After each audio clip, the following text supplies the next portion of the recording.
¿Cómo están, estimados estudiantes? Continuando con el avance de la asignatura, hoy empezamos un nuevo tema que es el de evaporación. ¿Ya? Bueno, es otra operación unitaria, de acuerdo, que consiste en la separación de un disolvente volátil, de acuerdo, de un soluto no volátil, por vaporización del disolvente. ¿De acuerdo? Por vaporización del disolvente. Es decir, la evaporación es la operación de concentrar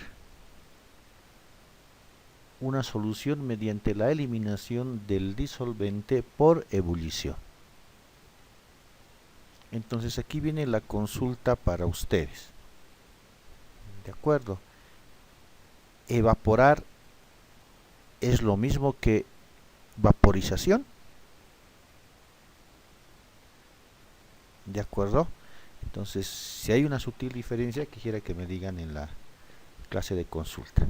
Entonces, ¿qué estoy haciendo yo? Voy a suministrar energía de modo que la temperatura del líquido vaya aumentando hasta que llegue un momento en que se empiece a vaporizar. ¿No ve? Es decir, yo le voy a dar a las moléculas del líquido la suficiente energía para que éstas puedan cambiar de fase. ¿De acuerdo? Esta parte de la evaporación, esta operación unitaria, es generalmente utilizada en la industria de alimentos. ¿De acuerdo? Bueno, estamos hablando que es generalmente utilizada, tiene muchas aplicaciones, entre las que podemos mencionar, por ejemplo, en la industria de alimentos, básicamente en concentrar soluciones acuosas, concentrar soluciones de azúcar, de cloruro de sodio, jugos, soluciones de hidróxido de sodio, de leche, zumo de frutas, ¿de acuerdo? En la industria farmacéutica y química, para el proceso de obtención de la glicerina, de gomas, ¿de acuerdo? Para la producción de agua potable por evaporación del agua de mar, en el campo medioambiental, en el análisis y tratamiento de lodos, de fangos, ¿de acuerdo? Entre algunas de ellas que podemos mencionar. ¿De acuerdo? En esencia sería interesante que ustedes investiguen algunas otras aplicaciones que pueden existir. Ya, ahora lo que nosotros estamos haciendo hasta ahora es en la parte de absorción y destilación, por ejemplo, hemos determinado en cada una de ellas el número de etapas. En extracción hemos evaluado el número de etapas, ¿de acuerdo? En este caso, en la parte de evaporación nos vamos a centrar a determinar el área de transferencia de calor. Pero inicialmente veremos los factores que influyen en el proceso. ¿De acuerdo? Inicialmente tenemos que ver básicamente las propiedades físicas y químicas de la solución que nosotros queremos concentrar. ¿De acuerdo? En función al tipo de solución y características de estas, tenemos que elegir el tipo de evaporador, es decir, la temperatura, la presión del proceso. Entonces, si nosotros analizamos un poco lo que comenté, la primera variable o el primer factor en el proceso es la concentración del líquido. ¿No ve? Esta concentración del líquido puede ser, ¿no ve?, una alimentación que esté entrando diluida, puede ser una solución concentrada, una solución de baja viscosidad, de alta viscosidad, ¿no ve?, que va a influir básicamente en los coeficientes de transferencia de calor. ¿No ve? Estamos hablando que a medida que yo voy produciendo la evaporación, ya va concentrándose la solución, por lo tanto va aumentando su viscosidad, por lo tanto su coeficiente de transferencia de calor empieza a disminuir. Entonces, para que esto no suceda, ¿qué es lo que tenemos que hacer? Es de circular algo del líquido que está saliendo, ¿no ve? Para que la viscosidad se tenga entre determinados rangos. Otro factor del proceso es la solubilidad. Claro, si nosotros vamos calentando la solución y el disolvente se va a ir evaporando, quiere decir que la concentración del soluto ha de ir aumentando. ¿no ve? Al ir a aumentar la concentración del soluto en determinado momento, puede llegar al límite de la solubilidad del material. Por lo tanto, en un determinado momento podría empezar a formar cristales. ¿De acuerdo? Por lo tanto, la solubilidad y esta parte del factor del proceso limita la concentración máxima que puede obtenerse por evaporación de la solución. ¿De acuerdo? En todo caso, debemos tener en cuenta, ¿de acuerdo?, la influencia de la temperatura en la solubilidad. Otro factor del proceso es la sensibilidad térmica de los materiales. Ustedes saben que muchos materiales biológicos, farmacéuticos, alimenticios como la leche, el jugo de naranja, extractos vegetales, son sensibles a la temperatura. Y si nosotros excedemos un determinado valor de estos materiales pueden degradarse, ¿de acuerdo?, elevando a una temperatura mucho mayor o que éstas tengan un calentamiento demasiado prolongado. Otro factor importante es que algunas sustancias pueden formar espumas, como la leche, digamos, ¿no?, en el proceso de evaporación. También tenemos las soluciones de ácidos grasos. Esto puede ocasionar que cuando estemos trabajando con el evaporador se esté arrastrando espuma en el vapor. Por lo tanto, puede existir pérdidas de productos. También podemos mencionar la formación de costras. Eso ya lo habíamos visto en la parte de operaciones unitarias 2. ¿No? Básicamente la formación de incrustaciones afecta pues la transferencia de calor y hace que la limpieza sea difícil y costosa. De acuerdo. Por último, tendríamos los materiales de construcción. ¿No ve? Siempre que sea posible, la idea es que sea acero inoxidable o acero. ¿No ve? Si es que hay riesgos de contaminación del producto, porque al estar calentando la solución puede atacar a los materiales férreos de los que están construidos los recipientes, tendríamos que utilizar sí o sí acero inoxidable, algún otro material que no sea atacado, como el cobre, níquel, grafito, etcétera. De acuerdo. Entonces, en primera instancia, normalmente podríamos construir en acero. Si es que existe algunos inconvenientes, bueno, pues buscaríamos otro material como el acero inoxidable, el níquel, como mencionaba. De acuerdo. Además, también podemos mencionar, ¿no ve?, que puede haber variaciones, digamos, en forma general respecto a todo lo que hemos hablado. Puede haber variación del calor específico, del calor de concentración, puede haber liberación de gases durante la evolución, toxicidad, hasta riesgos de explosión. Por último, los parámetros que también son muy importantes son la presión y la temperatura. Básicamente, cuando nosotros trabajamos, la presión del sistema está relacionado con el punto de ebullición. Y ustedes saben que, por ejemplo, en Santa Cruz, a presión de una atmósfera prácticamente, ¿no?, la temperatura de ebullición, por ejemplo, del agua, que es comúnmente utilizada en evaporadores, es 100. En cambio, en La Paz, la presión es 495 y la temperatura de ebullición es 86. Entonces, tiene pues una influencia grande la presión en la temperatura de ebullición. ¿De acuerdo? Ahora, otro parámetro también que podemos mencionar en este capítulo es que, bueno, la temperatura se va elevando a medida que va aumentando la concentración del soluto por la evaporación. ¿No ve? Entonces vamos a tener como punto elevación del punto de ebullición más adelante. Además, habíamos visto que podemos tener materiales termosensibles que se pueden degradar. Entonces, para nosotros va a ser, digamos, muy importante trabajar a presiones por debajo de una atmósfera. Y cuando se trabaja a presiones por debajo de una atmósfera se las denomina presiones de vacío. ¿No ve? Eso también es de conocimiento general.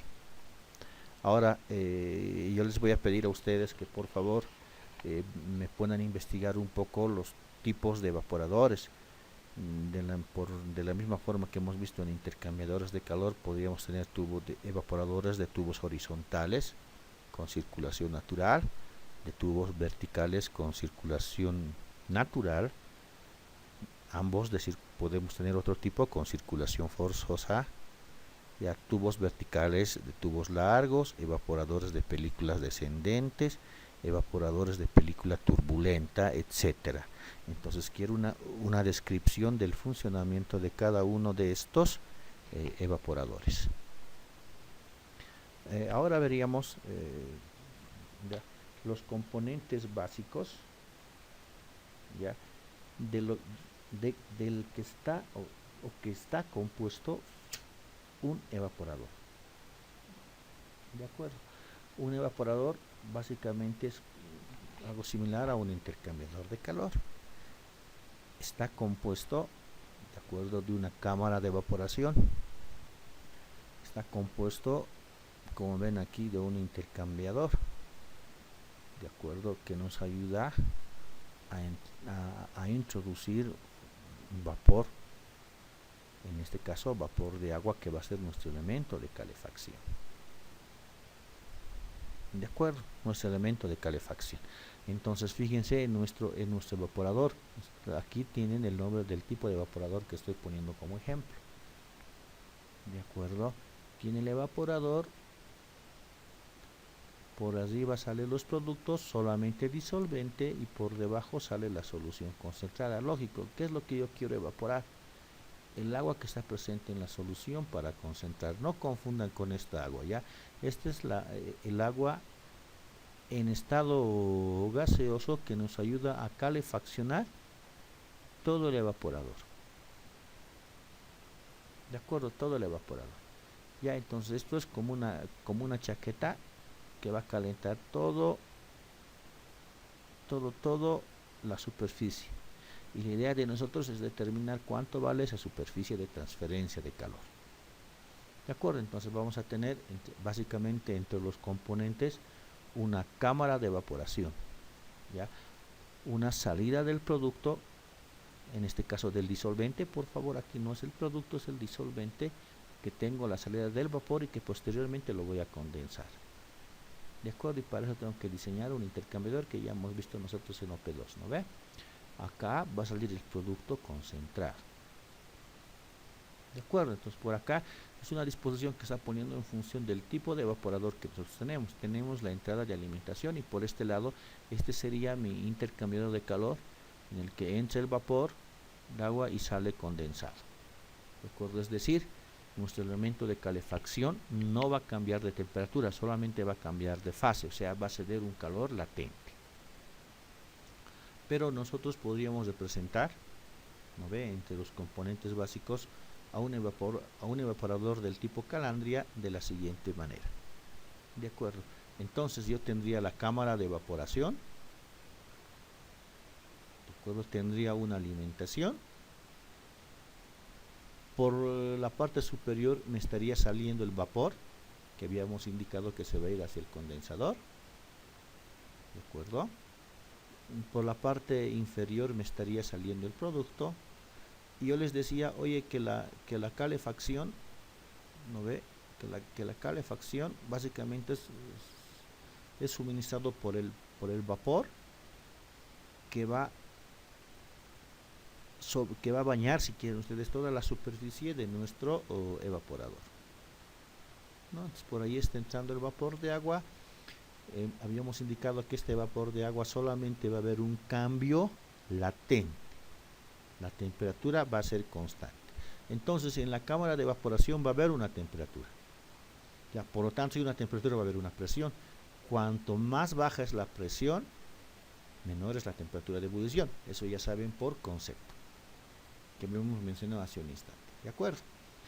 Entonces, aquí lo que podemos indicar, ¿no ve? El agua entra y sale solamente como condensado, no está cambiando de temperatura el elemento de calefacción. Entonces, este es un esquema general, ¿de acuerdo?, que podemos ver en evaporador. Ahora, en esta parte, aquí es donde está existiendo el cambio de fase. Aquí yo tengo el líquido y aquí tengo el vapor. De acuerdo, aquí tengo una trampa para que no salga la espuma en los evaporadores, que no está acá, para simplificar un poco el proceso. De acuerdo, yo tengo esta interfase y porque estoy metiendo la energía, es decir, estoy generando ese cambio de fase, estoy obligando a que se genere ese cambio de fase, existe un vapor que es generado, ¿no ve?, por este cambio de energía. Por consiguiente, ¿no ve?, por consiguiente, muy diferente a lo que es absorción. En absorción veríamos un cambio por una variación de concentración y decíamos que había transferencia de masa. Acá existe transferencia de masa, sí, pero está obligado o está generado por esa energía que está cediendo el vapor. Por lo tanto, esta transferencia de masa está regida por la transferencia de calor. ¿De acuerdo? Esta operación está gobernada, si quieren ustedes, por la transferencia de calor. ¿Ya? Entonces, podemos indicar, ¿no ve? Y que si nosotros quisiéramos determinar directamente, ¿no ve?, las características, las situaciones que pasan en nuestro evaporador, yo les decía inicialmente, oye, si yo ya tengo el calor, ¿no ve?, si yo ya tengo el calor que estoy transfiriendo, hemos hablado del coeficiente global de transferencia de calor, y si yo tengo la variación de temperatura, podría hallar mi área de transferencia.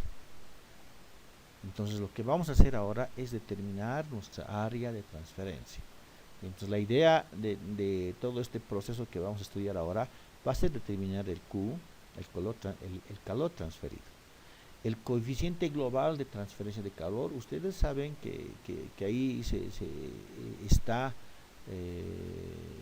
incluido el HI, el HIO, ¿de acuerdo?, y las deposiciones que existen. ¿De acuerdo? Entonces, esos valores tienen que ser datos experimentales, es decir, nos tienen que dar el dato con el que tenemos que trabajar nosotros por el momento.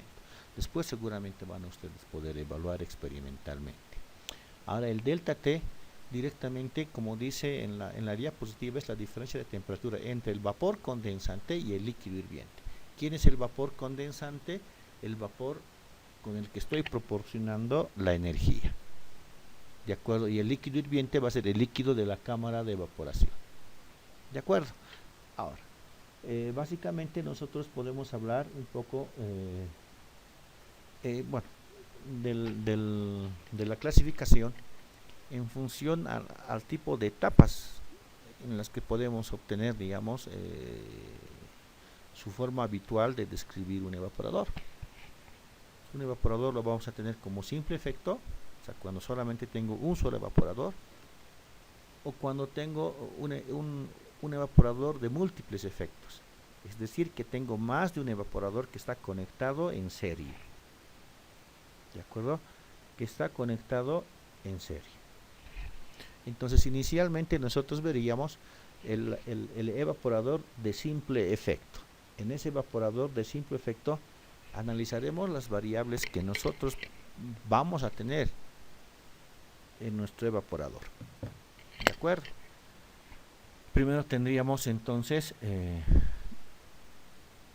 nuestra alimentación. Fíjense, nuestra alimentación va a tener una composición de la alimentación y tiene que tener una entalpía. Por lo tanto, tiene que entrar a una temperatura determinada. ¿Estamos de acuerdo? Ya estamos de acuerdo. Ahora, conozco la temperatura, esto lo puedo hallar por tablas o por fórmula. Tengo el vapor, mi elemento de calefacción, tengo que tener un flujo de ese vapor, su entalpía hemos dicho mayúscula para el vapor y tiene que tener su temperatura. Lo mismo estaría hablando del elemento de calefacción cuando está saliendo, ¿no ve? Ahora, este flujo les dije que no se va a perder, lo único que va a pasar es que va a cambiar de fase. Está entrando 5, está saliendo 5. Está entrando en vapor, está saliendo en líquido, por eso estoy poniendo H minúscula. la temperatura tampoco va a cambiar. ¿De acuerdo? Entonces solamente el elemento de calefacción está cediendo su calor latente. ¿De acuerdo? El líquido, aquí la alimentación está entrando con una composición específica, supuestamente diluida. Acá, por efecto del proceso, se ha botado disolvente y estoy obteniendo una concentración de líquido más concentrada, si vale el término, valga la redundancia. Entonces aquí tengo su entalpía de líquido, aquí tengo la entalpía del vapor. Aquí lo mismo que en destilación flash, tanto el vapor como el líquido están en equilibrio, están saliendo a la misma temperatura, por si acaso, ¿no ve? Primera condición. Después vamos a aclarar en qué momento pueden variar, ¿ya? Entonces, aquí estas composiciones son fracciones en peso, por si acaso. Aquí tengo un XF, aquí tengo un XL, son fracciones en peso, ¿de acuerdo? Entonces, cuando yo analice la evaporación de simple efecto, voy a tener diferentes casos. Una solución diluida, cuando la solución es concentrada, cuando la solución presenta un calor apreciable de dilución. Esos tres casos vamos a estudiar en esta primera sesión. ¿De acuerdo? Entonces veamos la solución diluida. Lo primero que tenemos que hacer en la solución diluida o en el ataque para resolver un ejemplo de evaporación es realizar nuestro balance de masa global. ¿De acuerdo? Entonces F es igual a L más B. Luego hago mi balance de masa parcial. ¿De acuerdo? Ahora respecto a quién estoy haciendo, respecto al soluto, ¿no ve? Y por aquí solamente hemos dicho que está eliminándose el disolvente. Si es el disolvente, entonces la fracción molar del soluto es 0, por eso acá no estoy poniendo nada que ver B por algo. ¿No ve? Sería B por 0. ¿De acuerdo? Entonces directamente con esta ecuación yo puedo despejar cuánto vale la composición del líquido a la salida.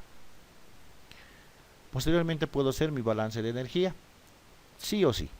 ¿De acuerdo? ¿Qué me permite estos dos balances de masa? Primero, definir todas las cocientes que me puedan faltar. ¿De acuerdo? Si me falta la composición o me falta cuánto sale, lo puedo evaluar con estas dos primeras ecuaciones del balance global. Luego procedo a hacer sí o sí el balance de energía.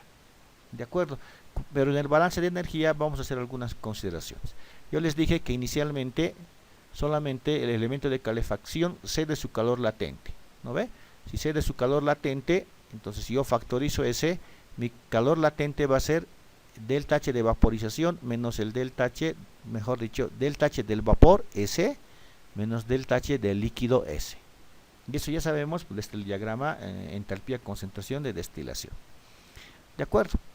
Entonces esto va a ser, nos dice, el calor latente a la temperatura de saturación. Ahora, ¿cómo voy a hallar la temperatura de saturación? ¿De acuerdo? Generalmente siempre nos dan la presión.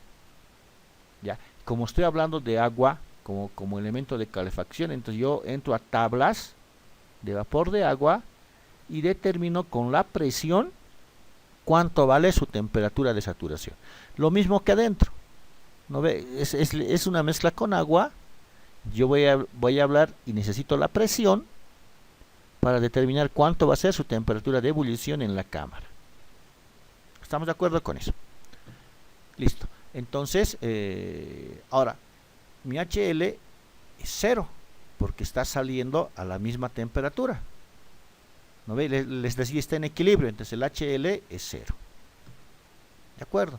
Entonces mi ecuación se simplifica, ¿de acuerdo? Para trabajar. Si yo necesitara evaluar la entalpía de alimentación, tengo la ecuación o directamente lo puedo evaluar por tablas. Entonces, acá me está diciendo, oye, que lambda por S, claro, es todo el calor que está cediendo el vapor y tiene que ser todo el calor que está ganando la cámara de calefacción, ¿no ve? La cámara de evaporación. Entonces eso va a ser igual a Q. Si ya tengo Q, tengo el delta T porque he evaluado la temperatura de saturación menos la temperatura de la cámara. Y U tengo que tener como dato, entonces lo único que me va a faltar hallar es A. Bueno, vamos a quedar en esta primera parte, después hablamos lo que es la solución concentrada. Ya, cualquier consulta por favor no duden en realizarla. Bueno, hasta luego.